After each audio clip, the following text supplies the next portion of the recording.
All men need initiation.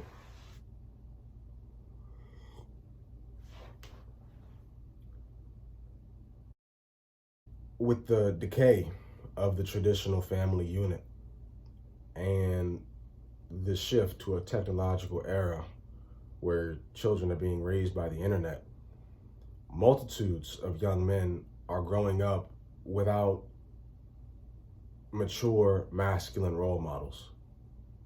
Multitudes of young men are growing up without that push into manhood, into man psychology, into mature masculinity.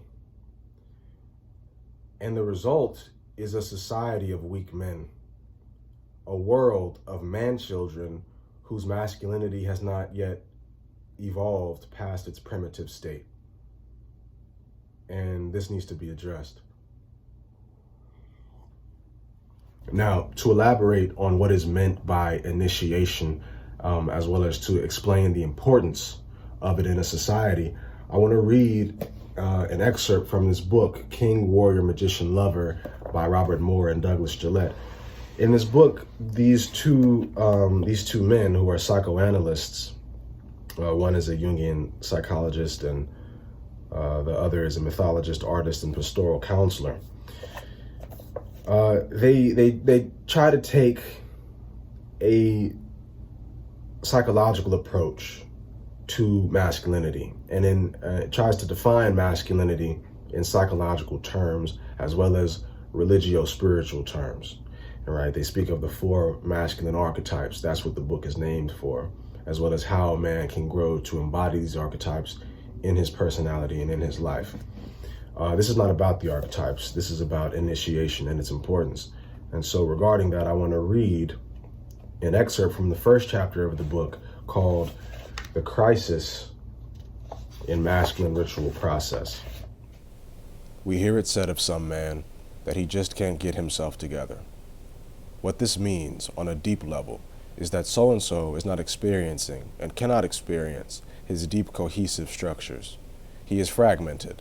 Various parts of his personality are split off from each other and leading fairly independent and often chaotic lives. A man who cannot get it together is a man who has probably not had the opportunity to undergo ritual initiation into the deep structures of manhood.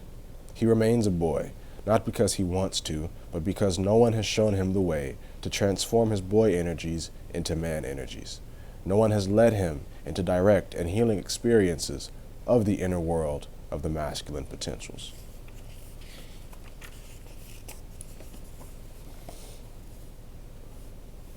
It can be said that life's perhaps most fundamental dynamic is the attempt to move from a lower form of experience and consciousness to a higher or deeper level of consciousness, from a diffuse identity to a more consolidated and structured identity. All of human life at least attempts to move forward along these lines. We seek initiation into adulthood and into adult responsibilities and duties toward ourselves and others, into adult joys and adult rights, and into adult spirituality. Tribal societies had highly specific notions about adulthood, both masculine and feminine, and how to get to it. And they had ritual processes like the one in the Emerald Forest to enable their children to achieve what we would call calm, secure maturity. Our own culture has pseudo-rituals instead. There are many pseudo-initiations for men in our culture. Conscription into the military is one. The fantasy is that the humiliation and forced non-identity of boot camp will make a man out of you. The gangs of our major cities are another manifestation of pseudo-initiation, and so are the prison systems, which, in large measure, are run by gangs. We call these phenomena pseudo-events for 2 reasons. For one thing, with the possible exception of military initiation, these processes, though sometimes highly ritualized, more often than not initiate the boy into a kind of masculinity that is skewed, stunted, and false. It is a patriarchal manhood, one that is abusive of others and often of self. Sometimes a ritual murder is required of the would-be initiate. Usually the abuse of drugs is involved in the gang culture. The boy may become an acting out adolescent in these systems and achieve a level of development roughly parallel to the level expressed by the society as a whole in its boyish values, though in a contracultural form. But these pseudo-initiations will not produce men, because real men are not wantonly violent or hostile. Boy psychology, which we'll look at in more detail in Chapter 3, is charged with the struggle for dominance of others in some form or another. And it is often caught up in the wounding of self as well as others. It is sadomasochistic. Man psychology is always the opposite. It is nurturing and generative, not wounding and destructive. In order for man psychology to come into being for any particular man, there needs to be a death. Death, symbolic, psychological, or spiritual, is always a vital part of any initiatory ritual. In psychological terms, the boy ego must die. The old ways of being and doing and thinking and feeling must ritually die before the new man can emerge. Pseudo-initiation, though placing some curbs on the boy ego, often amplifies the ego's striving for power and control in a new form, an adolescent form regulated by other adolescents. Effective, transformative initiation absolutely slays the ego and its desires in its old form to resurrect it with a new, subordinate relationship to a previously unknown power or center. Submission to the power of the mature masculine energies always brings forth a new masculine personality that is marked by calm compassion, clarity of vision, and generativity. So now you can easily grasp the importance of initiation, as well as what it consists of: the death of the old self, the transformation, and then the resurrection. This is a pattern that is followed in all of our movies, books, and almost all human art and literature, because this is the pattern of our lives. If you are a father or a mentor to any young men, I urge you to create a rite of passage for them, some sort of initiation, an initiatory ritual that is symbolic of their transformation from boyhood into manhood. I suggest doing this at the age of 17, 18, or 19. And make it real, make it involve physical challenge, make it involve fear, make it involve the overcoming of some great obstacle. It can't be easy. That's not going to trigger the psychological shift, right? And there's a lot of research and reading you can do, because there's a lot to consider in creating a rite of passage for anybody, right?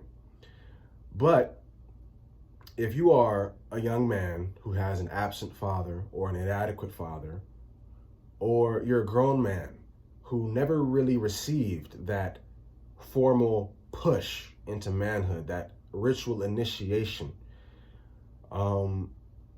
which unfortunately is most young men now, and most men, period.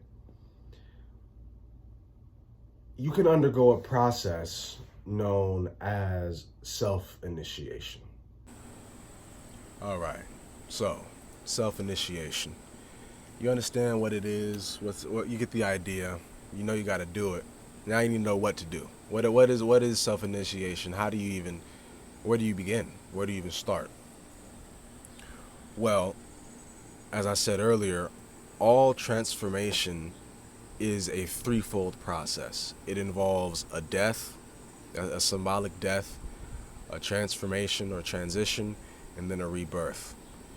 Now, I like to think of it more in terms of a departure, an adventure, and a return, right? It's the same idea, but in different terminology, and it can help expand your conception of it. So initiation in terms of maturing from a boy to a man, from a child to an adult, consists of leaving the parents, departing from the parents, the death of the child, right? Because you have to think, the child is always in relation to its parents. A child cannot exist without the mother and or the father, right? And however, the man is an individual. A man does not exist in relation to anything, right? So the first step in initiation and in self-initiation is the departure from the parents. This is a psychological departure. This is moving away from your parents' opinions and ideals. This is discovering your own political opinions instead of strictly adhering to their partisan belief. This is questioning the religious views that you were brought up with and going on your own spiritual journey, your own self-discovery of what do I really believe about things like God, about things like the universe, about the human soul, about the purpose of human life. What do I think? Independent of what I was simply taught, right? And so that's the transformation aspect. That's the self-discovery, the self-realization of who am I and what do I want, right? And so that's the second step. You have to answer two questions for yourself. What do I want out of life? And what does life want out of me? Right? Not what do my parents want out of my life? What do my parents want out of me? What does anyone else want out of me? That's out of the question. What do you want out of life? What do you want to receive in this experience? What experiences do you want to have? And then it's, what does life want out of me? What do I have to offer the world? What latent potential exists within me that has to be actuated? Because potential implies actuality. And so if you don't manifest your potential, then what are you? You're a seed. What good is a seed if it's not planted and then grows? What good is it? It's a waste. Right? It's no good. So that's the second step, is answering those two questions. What do I want out of life? And what does life want out of me? What do I have to offer? What value can I bring? What latent potential exists within me? And that's the journey of self-discovery, is discovering what latent potential exists within you. And then the third is actuating and manifesting that potential, bringing it home, right? Returning, going into the belly of the whale and then returning to the surface with your new knowledge. Right? Now that doesn't sound like much of a ritual, does it? I was talking all that stuff about rituals. That doesn't sound like much of an initiation, does it? No, you're right. Though that is the psychobiological stages of initiation. Then you need the ritual to consolidate it, right? You need to act it out physically. So what can you do?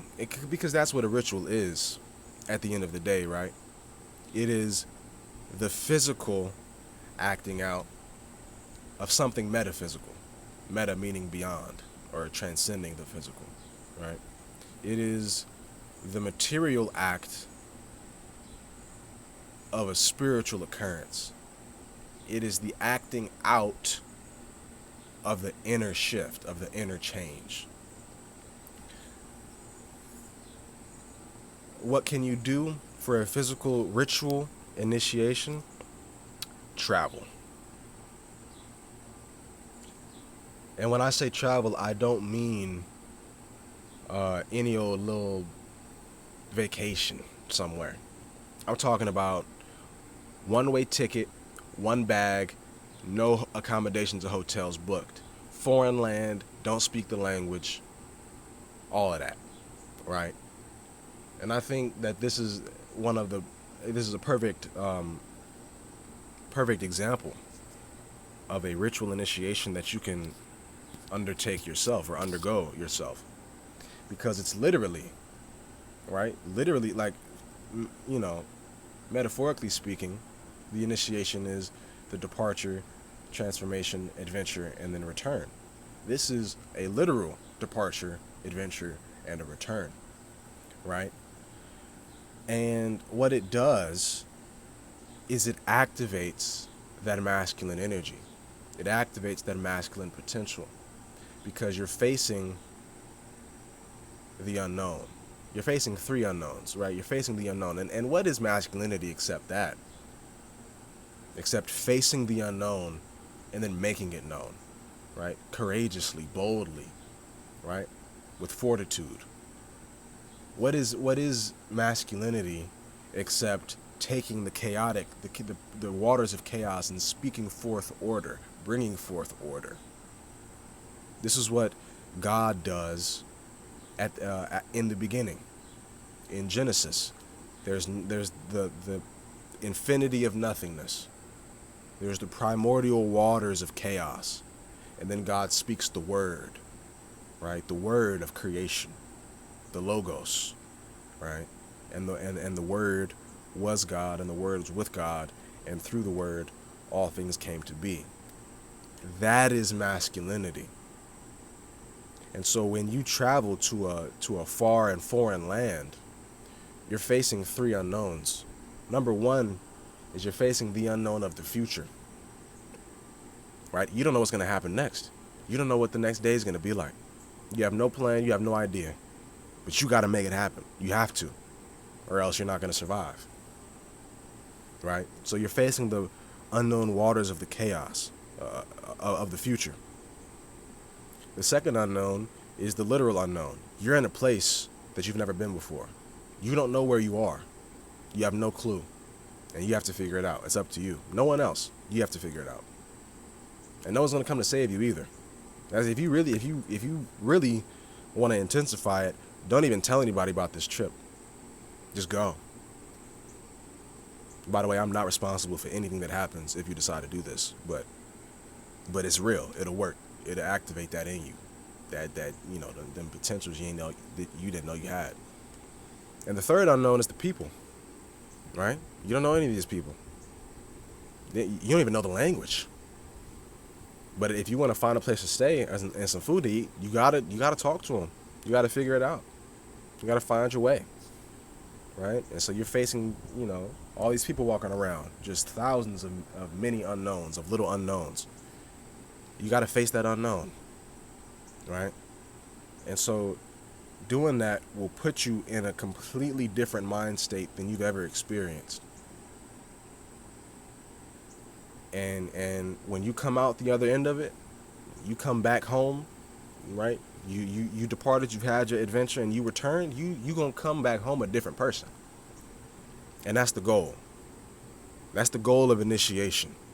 Is to kill the old self and bring back the new self, right? Mommy and daddy's child is gone, and the man that child has grown into returns, right? And so that is the essence, right? That is the principle of initiation, right? And that is what any self-initiation and any initiation in general requires, is the death, the moving away, the departure, the transformation, the self-discovery, the adventure, and then the return, right? The travel, that was just an example of something that embodies all of that at once, right? But you can come up with your own rites of passage, your own initiation. You can do it with a group of guys, group of young men, as long as it contains those three fundamentals.